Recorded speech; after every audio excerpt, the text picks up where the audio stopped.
அஸ்ஸலாமு அலைக்கும் வரஹ்மத்துல்லாஹி வபரகாத்துஹு. கண்ணியத்திற்குரிய எல்லாம் வல்ல அல்லாஹுவின் நல்லடியார்களே, இந்தியா முழுவதிலும் நடைபெற்று கொண்டிருக்கிற பல்வேறு கட்ட தேர்தல்கள் பல்வேறு வகையான செய்திகளை தினம் தினம் நமக்கு சொல்லிக் கொண்டிருக்கின்றன. அதில் இறுதியாக 3ஆம் கட்ட தேர்தல் நடைபெற்ற உத்தரப்பிரதேசத்தில் முஸ்லீம்கள் மெஜாரிட்டியாக இருக்கிற ஒரு தொகுதியில் கடந்த முறை ஷஃபீக்குர் ரஹ்மான் எம்பி அவர்கள் ஏறத்தாழ 1.5 லட்சம் ஓட்டுக்கள் வித்தியாசத்தில் வென்ற முஸ்லீம்கள் பெரும்பான்மை கொண்டிருக்கிற ஒரு தொகுதியில்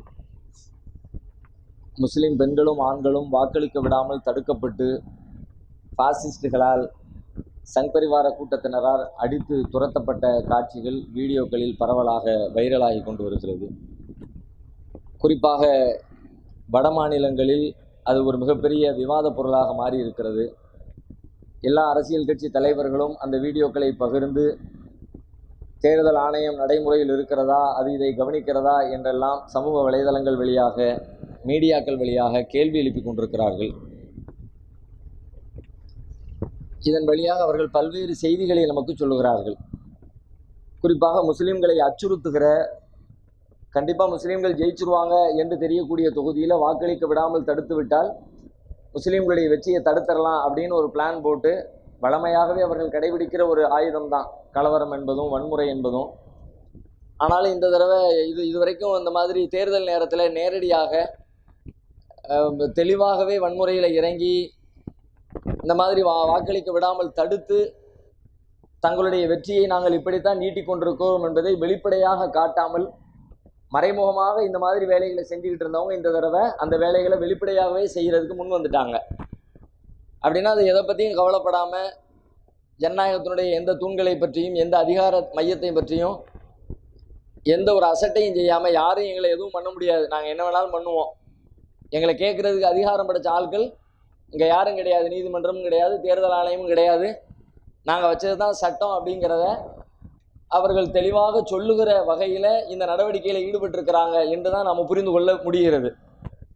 அது மட்டும் இல்லாமல் வேறு சில தொகுதிகளில் அவர்கள் வெற்றி பெற்று விடுவார்கள் என்று நம்பப்படுகிற, அவர்களுக்கு செல்வாக்கு அதிகம் இருக்கிற பகுதிகளிலையும் அவங்க வேறு மாதிரி வேலைகளை செஞ்சுருக்கிறாங்க. அங்கே அவங்க வன்முறையில் ஈடுபடலை, வேறு மாதிரி அடிதடி அந்த காரியங்கள் எதுவும் செய்யலை. ஆனால் தேர்தலுக்கு முன்னாடியே எதிரணியில் போட்டியிடக்கூடிய போட்டியாளர்களை போய் தனிப்பட்ட முறையில் சந்தித்து அவங்கள்ட்ட பேரம் பேசி அவங்கள மிரட்டி அவங்கள சில பேரை வாபஸ் வாங்க வைத்து நாங்கள் போட்டியிடலைன்னு சொல்லி அறிவிக்க செய்து தேர்தல் முடிவுகள் வருவதற்கு முன்பாகவே அதை தாக்கல் செஞ்ச உடனேயே இவர் ஜெயிச்சிட்டாரு, முடிஞ்சிச்சு, ஏன்னா இவர் எதிர்த்து போட்டிடுறது யாருமே இல்லை அப்படின்னு குஜராத்தில் சூரத் தொகுதியில் அந்த மாதிரி பண்ணியிருக்கிறாங்க, மத்திய பிரதேசத்தில் இந்தூர் தொகுதியில் அது மாதிரி பண்ணியிருக்கிறாங்க. ஆனால் அங்கெல்லாம் அவங்க ஜெயிச்சிருவாங்கன்றதுக்கான வாய்ப்பு இருக்கிறது. அவங்க எந்த வேலையுமே செய்யாட்டியும் கூட, ஒரு பெரிய உத்தரப்பிரதேசத்தில் நடக்கிற மாதிரி கலவரங்களோ தாக்குதல்களோ இல்லாட்டியும் கூட பாசிஸ்டுகள் ஜெயிப்பதற்கான வாய்ப்பு அதிகம் இருக்கிறது என்று எல்லோருமே ஒத்துக்கொள்ளக்கூடிய தொகுதியில் இந்த வேலையை செய்கிறாங்க. சரி, ஏன் அப்படி செய்ய வேண்டிய தேவை என்ன வந்துச்சு? சுமூகமாக விட்டாலே எப்படி அவங்க தானே ஜெயிக்க போகிறாங்க, பிறகு எதுக்கு இந்த வேலையை பார்க்குறாங்கன்னு பார்த்தா இது ஒரு ட்ரையலாக இந்தியா முழுவதிலும் வேறு வேறு தொகுதிகளில் நடைமுறைப்படுத்துவதற்கான ஒரு முன்னோட்டமாக தாங்கள் வெற்றி பெறக்கூடிய செல்வாக்குள்ள பகுதியில் இந்த மாதிரி வேலையை செய்யலாம் என்று அவர்கள் காய் நகர்த்தி இருப்பதாக அது சம்பந்தமான அரசியல் வல்லுநர்கள் சொல்லி கொண்டிருக்கிறார்கள். அப்போ நாடு முழுவதிலேயும் இது மாதிரி முஸ்லீம்களுக்கு எதிரான நடவடிக்கைகள் மிக தெளிவாக வெளிப்படையாக அப்பட்டமாக நடைபெற்று கொண்டிருக்கிற இந்த தருணத்தில் முஸ்லீம்கள் ஒரு பலவீனப்பட்டதை போல, இயலாமையிலே சிக்கி தவிப்பதை போல ஒரு சித்திரம் உண்டாகி இருக்கிறது. ஆனால் உண்மையில் முஸ்லீம்களுக்கு எந்த இயலாமையும் இல்லை, எந்த பலகீனமும் இல்லை, தேவையில்லை. மறுமையை நம்பக்கூடிய முஸ்லீம்களுக்கு என்ன இயலாமை இருக்கிறது, என்ன பலகீனம் இருக்கிறது? உலகத்தில் வெற்றியையும் உலகத்தில் தோல்வியையும் எதிர்பார்த்து காத்திருக்கக்கூடிய ஒரு மனுஷன் தான், அவனுக்கு தான் பலம் பலவீனம் போக பிரச்சனைகள் எல்லாம்.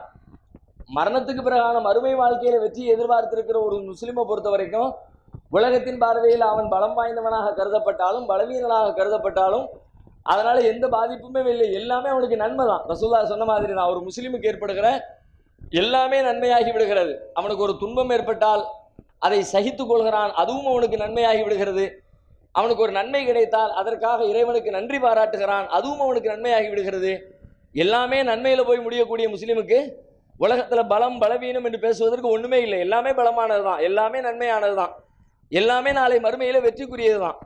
ஆனாலும் நாம் முஸ்லீம்கள் அந்த மாதிரியான சித்தாந்த ரீதியாக தங்களை பலப்படுத்தி கொள்ளாமல் உலகியல் ரீதியாக மற்றவங்களோடு போட்டி போட்டு மற்றவங்க இந்த பிரச்சனைகளை எப்படி பார்க்குறாங்களோ அதே மாதிரி பார்வையில் உலகத்தின் வெற்றி தோல்வி கணக்குகளை மட்டுமே போட்டு பார்த்து உலகத்தில் தங்களுக்கு ஒரு நிர்பந்தமோ நெருக்கடியோ ஏற்பட்டு விட்டால் தாம் பலவீனப்பட்டு விட்டதைப் போல, தாம் இயலாமையில் நிற்பதைப் போல, தம்மால் தொடர்ந்து செயல்பட இயலாது என்பதைப் போல ஒரு வகையான மன அழுத்தத்திற்கும் ஒரு பலவீனத்திற்கும் ஒரு இயலாமைக்கும் முஸ்லிம்கள் ஆட்பட்டு இருப்பதை நாடு முழுவதிலேயும் பரவலாக பார்க்க முடிகிறது.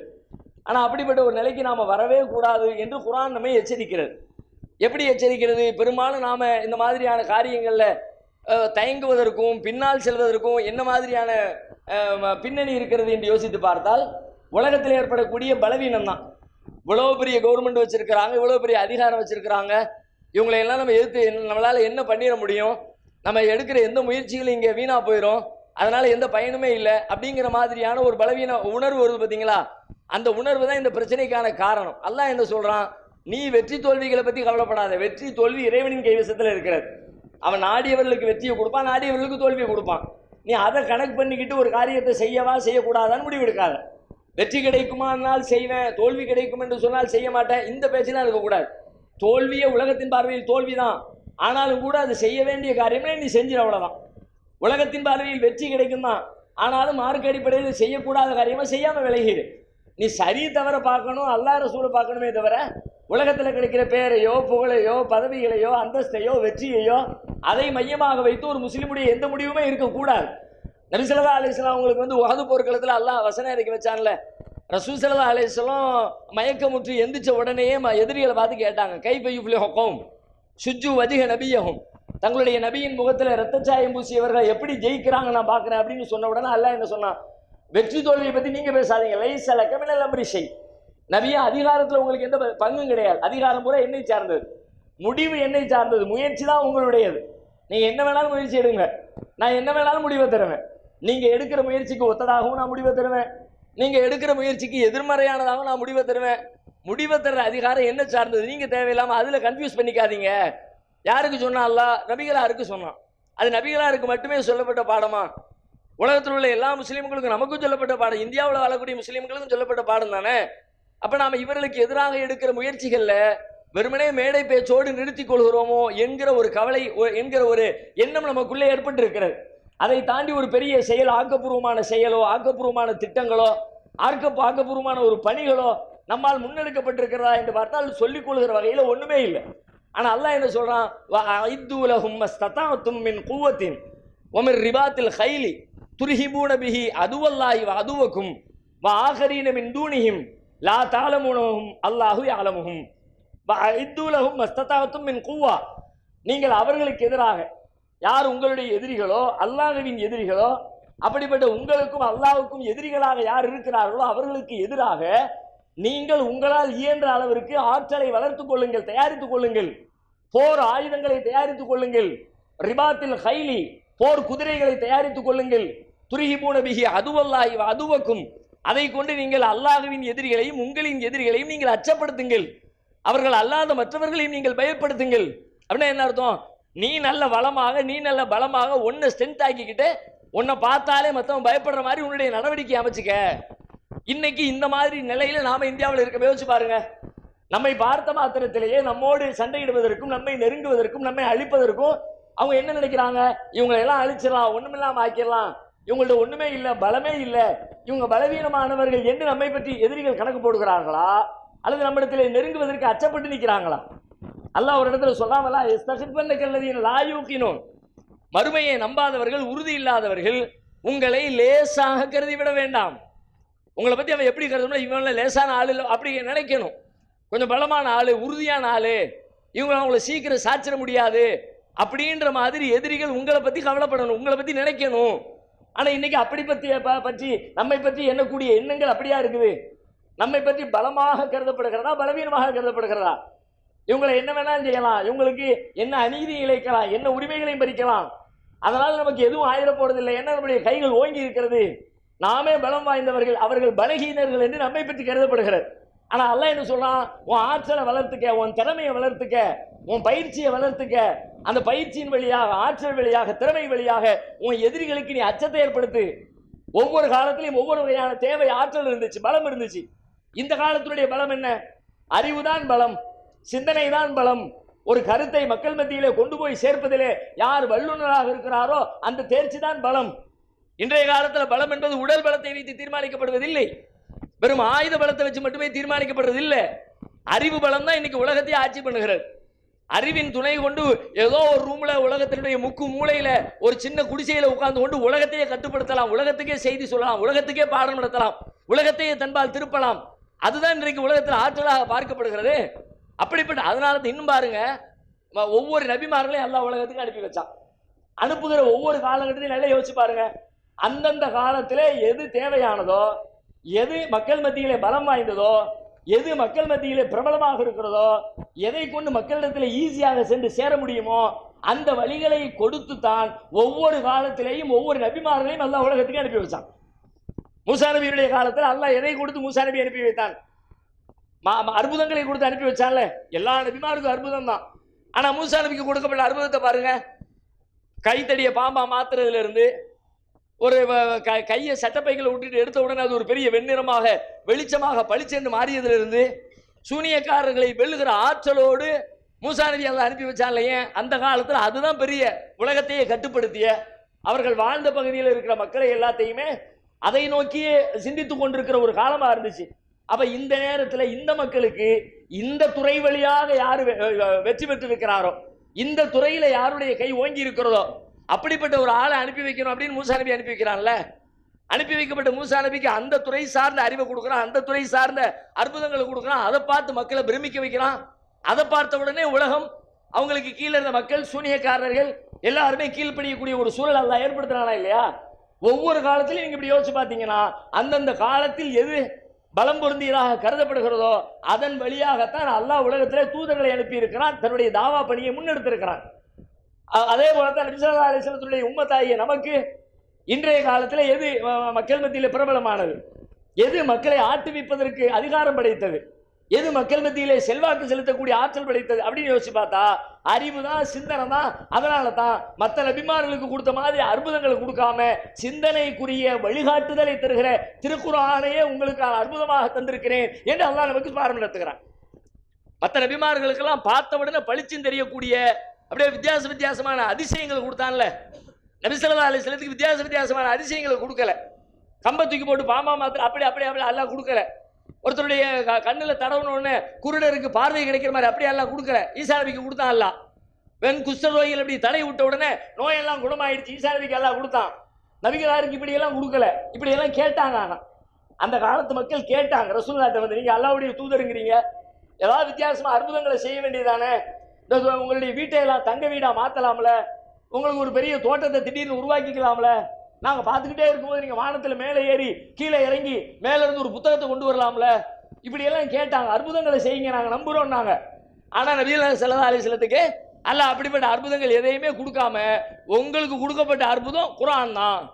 குர்ஆன் என்கிற அற்புதம் என்ன? அறிவுதான். குர்ஆனுடைய அற்புதத்துடைய அடிப்படை என்ன? அறிவுதான், சிந்தனை தான், கல்விதான், நம்முடைய சிந்தனை வளர்ச்சி தான் குர்ஆனுடைய அடிப்படை. எல்லா இடத்துலையும் திரும்ப அல்லாஹ் சிந்திக்க மாட்டீங்களா, இதே தானே கேட்கிறான். அஃபலா யததப்பரூனல் குர்ஆன், இந்த குர்ஆனை அவர்கள் சிந்தித்து பார்க்க மாட்டார்களா? அஃபலா தாக்கிலூன், நீங்கள் அதை யோசிக்க மாட்டீர்களா? அஃபலா தததப்பரூன், நீங்கள் ஆராய்ச்சி செய்ய மாட்டீர்களா? குர்ஆன் நெடுகிலை நூற்றுக்கணக்கான வசனங்கள், ஏறத்தாழ 700-800க்கும் மேற்பட்ட வசனங்கள் எதை பற்றி பேசுகிறது? அறிவை பற்றி, சிந்தனையை பற்றி, யோசனையை பற்றி, ஆராய்ச்சியை பற்றி எல்லாம் யோசிச்சு பார்த்து உங்களுடைய வாழ்க்கை அமைச்சுக்க என்று பேசுகிறது. அப்ப இந்த காலத்துல அறிவு தான், சிந்தனை தான், டெக்னாலஜி தான் இந்த காலத்துல மக்களை எல்லாரையும் கட்டுப்படுத்துகிற பேர் ஆற்றல் படைத்த ஒன்று. அப்ப அந்த துறையில நாம நம்முடைய பலம் எப்படி இருக்கிறது, அதை நாம எப்படி வளர்த்து கொண்டிருக்கிறோம், எவ்வளவு அதுல நம்ம முன்னேறி இருக்கிறோம். நம்முடைய பெரிய தலைமுறையை விட்டுருங்க, அவங்களுக்கு அதுல பெரியவங்களுக்கு மூத்தவங்களுக்கு அதுல அறிவில்லை, அதுல அவர்களுக்கு ஞானம் இல்லை. ஆனால் அடுத்து வரக்கூடிய தலைமுறைக்கு அதில் ஞானம் இருக்கிறது.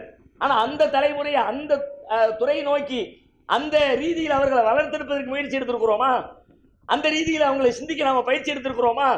இஸ்லாத்தை அழிக்க நினைக்கிற எதிரிகள் அதைத்தான் கையிலே தங்களின் ஆயுதமாக வச்சிருக்கிறாங்க. அவங்களுடைய ஆயுதம் என்ன? இன்னைக்கு இருக்கிற டிஜிட்டல் வேர்ல்டு தான் அவங்களுடைய ஆயுதம். அதை பயன்படுத்தி தான் இஸ்லாமுக்கு எதிரான கருத்துக்களை, முஸ்லீம்களுக்கு எதிரான கருத்துக்களை, முஸ்லீம்களை அழிப்பதற்கு தேவையான திட்டங்களை அவர்கள் அப்படிப்பட்ட மக்கள் மத்தியில் எதை கொண்டு போய் சேர்க்கிறாங்க? இந்த மாதிரியான ஊடகங்கள் வழியாக, டிஜிட்டல் வழியாக, துறை சார்ந்த அந்த தொழில்நுட்பங்கள் வழியாக அதை பயன்படுத்தி அங்கே கொண்டு போய் சேர்க்கிறான். நாம இன்னைக்கு அதை பயன்படுத்துறதுல ரொம்ப ரொம்ப ரொம்ப பின்தங்கி இருக்கிறோம். அதை பயன்படுத்தவே, கண்டுபிடித்தல் வேறு, அதை உருவாக்குதல் வேறு, அதை பயன்படுத்தி மக்களிடத்திலே செல்வாக்கு செலுத்துவது வேறு. குறைந்தபட்சம் அதை பயன்படுத்துகிற முறையாவது கற்றறிந்து பயன்படுத்த வேண்டிய முறைப்படி பயன்படுத்துகிறோமா என்று கேட்டால் அது கூட இல்லை. அவன் அதை வச்சு உலகத்தை என்னெல்லாமோ பண்ணிட்டு இருக்கலாம். ஆனா நாம கையில் வச்சிருக்கிற போனை எதுக்கு பயன்படுத்துறோம்? அதிகபட்ச நேரங்கள் நம்முடைய தொலைபேசியில நாம் எதிலே செலவழிக்கிறோம்? இன்னைக்கு இருக்கிற எல்லா ஆண்ட்ராய்டு மொபைல்ல, iOSல, நம்ம ஆப்பிள் போன்ல எதுல எடுத்தாலும் நீங்க எதுல அதிக நேரம் செலவழிக்கிறீங்கன்னு அதே லிஸ்ட் காட்டியிருக்கு. இன்னைக்கு எத்தனை மணி நேரம் போன் பேசுறீங்க, எத்தனை மணி நேரம் SMS பார்த்தீங்க, எவ்வளவு நேரம் வாட்ஸ்அப் யூஸ் பண்ணீங்க, எவ்வளவு நேரம் ஃபேஸ்புக் யூஸ் பண்ணீங்க, எவ்வளவு நேரம் வேற வேற தளங்களை உபயோகப்படுத்துறீங்க, வேற கூகுளை எவ்வளவு நேரம் பயன்படுத்துறீங்க, எல்லாத்தையுமே அதே லிஸ்ட் கொடுத்துரு, படம் போட்டு மேப் போட்டு காட்டிடு. இது இவ்வளவு நேரம், 1 மணி நேரம், இது 1/2 மணி நேரம், இது 1/4 மணி நேரம், இது 10 நிமிஷம், இது 5 நிமிஷம். குறைஞ்சபட்சம் அதை எடுத்து பார்த்தா கூட நான் என்னுடைய நேரத்தை ஆக்கப்பூர்வமாக பயன்படுத்துகிறேனா அல்லது பயனற்ற வழிகளில் செலவழிக்கிறேனா நமக்கு நாம ஒரு இடம் போட முடியும். வெறுமனே சமூக வலைதளத்தில் அதிக நேரம் செலவிட்டால் பெரும்பாலும் நம்முடைய செலவுகள் பயனற்றதாகத்தான் இருக்கிறது. 2 மணி நேரம் அப்படியே என்னமோ வந்துகிட்டே இருக்கும். நீங்க ஸ்க்ரோல் பண்ண தள்ள ஏதோ ஒரு காட்சி, ஏதோ ஒரு படம், அது தேவையானதா, தேவையற்றதா, பயனுள்ளதா, பயனில்லாததா, உங்களை வழிநடத்தக்கூடியதா, உங்களை கெடுக்கக்கூடியதா, எதை பத்தியும் இல்லை. ஏதோ ஒரு மெசேஜ், ஒன்னு விட்டா ஒண்ணு, ஒவ்வொரு செகண்டுக்கு ஒவ்வொரு செய்தி வந்துகிட்டே இருக்கு. உள்ள போனீங்க, 1 மணி நேரம் ஆச்சு, 2 மணி நேரம் ஆச்சு, 3 மணி நேரம் ஆச்சு, நேரம் போனதே தெரியல. நேரம் போச்சு. இந்த 3 மணி நேரத்தில் நீங்க என்ன கத்துக்கிட்டீங்க? 3 மணி நேரம் நீங்க செலவழிச்சீங்க. 3 மணி நேரம் அதுல கரண்ட் யூஸ் பண்ணப்பட்டிருக்கு, 3 மணி நேரத்துக்கான டேட்டா யூஸ் பண்ணப்பட்டிருக்கிறது, அதற்கான பொருளாதாரம் செலவிடப்பட்டிருக்கிறது. இந்த 3 மணி நேரத்தில் நீங்கள் அடைந்த நன்மை என்ன? இந்த 3 மணி நேரத்தை செலவழித்து உங்கள் குடும்பத்தார் அடைந்த நன்மை என்ன? இந்த 3 மணி நேரத்தை செலவழித்து இந்த உலகத்திற்கு, இந்த சமூகத்திற்கு நீங்கள் செய்து கொடுத்த நன்மை என்ன? இந்த கேள்வியை ஒருத்தரும் கேட்கணுமா இல்லையா? நம்மள எத்தனை பேர் நம்மளை நோக்கி கேட்கிறோம்? மற்றவங்களை நோக்கி கேட்போம், நம்ம பிள்ளைங்களை நோக்கி கேட்போம். எப்போ பார்த்தாலும் போனு. இவங்க மட்டும் போனே யூஸ் பண்றது இல்லை. இவங்க மட்டும் அந்த மாதிரி சமூக பிள்ளைங்களை படிக்கிற 10ஆம் கிளாஸ், 8ஆம் கிளாஸ், 12ஆம் கிளாஸ் படிக்கிற பிள்ளைங்களை பத்தி நம்ம கம்ப்ளைண்ட் பண்ணிக்கிட்டே இருக்கிறோமே, நம்ம எப்படி அவங்கள்ட்ட நடக்கிறோம்? நாம மட்டும் அதுல பெர்ஃபெக்டா இருக்கிறோமா? பயன்படுத்த கூட தெரியலையே. முறையாக பயனுள்ள வகையில் என் கையில் இருக்கிற ஒரு ஆயுதத்தை பயன்படுத்தவே தெரியாத பொழுது அதை பயன்படுத்தி நான் தாவா செய்வது என்பது, அதை பயன்படுத்தி இஸ்லாத்திற்கு ஒரு வெற்றியை ஈட்டி தருவது என்பது, அதை பயன்படுத்தி இஸ்லாமிய கருத்துக்களை மக்கள் மத்தியில கொண்டு போய் செல்வது என்பதெல்லாம் அதெல்லாம் இன்னும் எங்கேயோ இருக்கு. அல்லாஹ் அதான் சொல்றான், உன்னுடைய ஆற்றலை பெருக்கிக்க, ரிபாத்தில் கைல், போர் குதிரைகளை தயாரிச்சுக்க. இன்னைக்கு போர் குதிரை எது? நேரடியான பொருள் குதிரையை தான் குறிக்கும். ஆனா குதிரையை குறிக்க தேவையில்லை. இன்னைக்கு இருக்கிற குதிரைகள் பல்வேறு வடிவங்கள் பெற்றிருக்கிறது.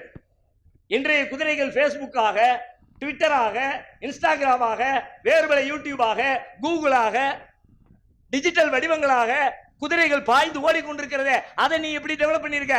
அது குறித்து உன்னுடைய பலம் நல்லா கேட்கிறான். அதை வச்சு நீ பயங்காட்டு. துர்ஹிபூன பிஹி அதுவல்லாஹி அதுவக்கும், ஓ எதிரியையும் அல்லாவின் எதிரியையும் அதை வச்சு நீ பயமுறுத்து. இன்னைக்கு அதை வச்சு பயமுறுத்துறவங்க எத்தனை பேர்? அதை பார்த்து பயப்படுறது. இங்க பாரு அடிச்சு விட்டான், இங்க பாரு வெட்டி விட்டான், இங்க பாரு கொண்டு விட்டான், இங்க பாரு வாக்களிக்காம விரட்டி விட்டுட்டான். பார்த்து பயப்படுறவங்க தான் இருக்கிறமே தவிர அதை வச்சு பயங்காட்டுறவங்க யாரு? நம்முடைய பலத்தை நாம தான் வளர்த்தாகணும். நம்முடைய பலத்தை வேற யாரும் வந்து வளர்க்க மாட்டாங்க.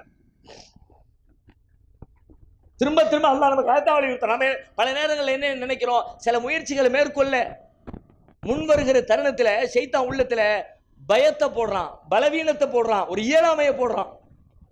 வேண்டாம் இதெல்லாம் போட்டுன்னு வச்சுக்க, வரிஞ்சு கட்டி அடிப்பானுவ. கமெண்ட்ஸ்ல பார்த்தனா அதுக்கு ஓப்பன் பண்ணியே பார்க்க முடியாது, தேவையில்லாம் அதோட வாய்ப்பத்திட்டு போயிடுவோம். ஒரு பலவீனம் உள்ளதுக்குள்ள இப்படி போட்டா ஏத்துக்குவாங்களா? இப்படி போட்டா அப்ப மக்கள் வரவேற்றாதான் ஒரு செய்தியை சொல்லுவோம். மக்கள் எதிர்த்தால், மக்கள் வந்து கடுமை காட்டினால், மக்கள் நம்மை ஏசினால், தாவாங்கிறதே என்னங்கிறிய? தாவா, உண்மையான தாவாவை நீங்க செய்ய ஆரம்பிச்சாலே ஏசுவார்கள், பேசுவார்கள், திட்டுவார்கள், எதிர்ப்பார்கள், அடிப்பார்கள், உதைப்பார்கள். அதுதானுங்க இஸ்லாமிய தாவா. எல்லா நபிமார்களுடைய வரலாறு அதுதானே சொல்லுது. இப்ராஹிம் நபியுடைய வரலாறு என்ன சொல்லுது? நெருப்புல தூக்கி போடுவாங்கன்னு சொல்லுது. ஒவ்வொரு குர்ஆன்ல சொல்றாங்க, யக்துலூன நபிய்யின பிகைரில் ஹக், அநியாயமா சில நபிமார்களை கொன்னீங்கங்கறான, ஏன் பயப்படுற? அல்லாஹ் கேக்குறான். இன்னஹும் யஅலமூன கமா தஅலமூன் வலா தஹினு ஃபி இப்திகாயில் கௌம். எதிரிகளை தேடி போய் அவனை வீழ்த்துறதுல நீங்க தளர்ச்சி அடைஞ்சிடாதீங்க. இன் தகூனு தஅலமூன், நீங்க நினைக்கிறீங்க, என்ன நினைக்கிறீங்க? நமக்கு வலி வந்துருமே, நமக்கு வேதனை வந்துருமே, நமக்கு துன்பம் வந்துருமே. யஅலமூன கமா தஅலமூன், அது மாதிரி தானே அவனுக்கும். உனக்கு எப்படி இந்த காரியத்தை பயன்படுத்தும் போது வலிக்குதோ, வேதனை வருதோ, துன்பம் வருதோ, அது மாதிரி அவனும் தானே துன்பப்படுறான். சொல்லிட்டு அடுத்த வார்த்தையில சொல்றான், வ தர்ஜூன மினல்லாஹி மா லா யர்ஜூன். ஆனா அவர்கள் அல்லாஹ்விடத்திலே எதிர்பார்க்காததை நீங்கள் எதிர்பார்க்கிறீர்களே, யோசிக்க மாட்டீங்களா? அவன் என்ன எதிர்பார்க்கல? அவன் இந்த உலகத்தோட முடிஞ்சு போயிரும் நினைக்கிறான். நீ என்ன எதிர்பார்க்கிற? மௌத்துக்கு பிறகு ஒரு வாழ்க்கை இருக்கு, அங்க ஒரு சொர்க்கம் எனக்கு வேணும், அல்லாஹ்வுடைய திருப்தி எனக்கு வேணும். நீ எதிர்பார்க்கல, நீ செய்யி. எதுக்கு பயப்படுறங்க? அல்லாஹ் கேட்கிற, எதுக்கு பயப்படுற? தோல்வியை கண்டு ஏன் அச்சப்படுற? பெரும்பாலும் நம்முடைய முன்னேற்றத்திற்கு முதல் எதிரி எதுன்னு கேட்டா, எப்படி ஆயிருமோ தெரியலையே, ஜெயிப்போமா இல்லையோ தெரியலையே, நஷ்டப்பட்டுருவோமா தெரியலையே என்று நமக்குள்ளே வருகிற அந்த இயலாமையும் பலவீனமும் தோல்வி குறித்த அச்சமும் தான் நம்மை செயல்பட விடாமல் தடுத்துக் கொண்டிருக்கிறது வாழ்க்கையின் எல்லா கட்டங்களிலே. அது தாவாவுக்கு மட்டுமில்லை, இஸ்லாத்துக்கு மட்டுமில்லை, மார்க்கத்துக்கு மட்டுமில்லை, தனிப்பட்ட வாழ்க்கையில் முன்னேறுவதற்கு கூட தடையாக இருப்பது எது? நல்ல ஒரு ஐடியா இருக்கு, இந்த ஐடியாவை வச்சு ஒரு பிசினஸ் பண்ணலாம், நல்ல சம்பாதிக்கலாம், அறிவு சொல்லுது. ஆனா ஒருவேளை போட்டு போனியாகாம போயிட்டா, நம்முடைய மொத்த உழைப்பையும் கொண்டு போடுறோமே, லாபம் கிடைக்காம போயிட்டா, மக்களிடத்தில் வரவேற்பு இல்லாம போயிட்டா, அப்படிங்கிறது போய்விட்டால் என்கிற அச்ச உணர்வு செயல்பட இருக்கிறத வச்சுக்குவோம்பா. ஏன் தேவையில்லாத புதிய தொழில ஒன்று போட்டு ஒண்ணுமில்லாம போறதுக்கு இப்படியே ஓட்டிக்கிட்டு இருப்போம். யாரெல்லாம் அந்த அச்சத்தை துறந்து முதலடி எடுத்து வைத்தார்களோ அவர்கள் வெற்றியின் பாதையிலே நடக்கிறார்கள். யாரெல்லாம் அச்சத்தோடு பின்வாங்கி நிற்கிறார்களோ அவர்கள் அப்படியே தேங்கி போகிறார்கள். எனவே இன்றைய உலகத்தில் வெற்றி நடை போடுவதற்கு இந்த தொழில்நுட்ப உலகம்தான், அறிவுதான் பிரதானமானது. அந்த அறிவை நாம் பெருக்கவும், நம்முடைய பிள்ளைகளுக்கு பெருக்குவதற்கான ஒரு ஆற்றலை, ஒரு உணர்வை அவர்களுக்கு வளர்த்தெடுக்கவும், அதன் வழியாக அல்லாஹ்வின் எதிரிகளையும் நம்முடைய எதிரிகளையும் அச்சப்பட வைக்கிற அளவிற்கு ஆற்றல் பொருந்தியவர்களாக மேம்படவும் முயற்சிக்க வேண்டும். அல்லாஹ் நம் அனைவருக்கும் அதற்குரிய நல்லொருளை தந்தருள்வானாக.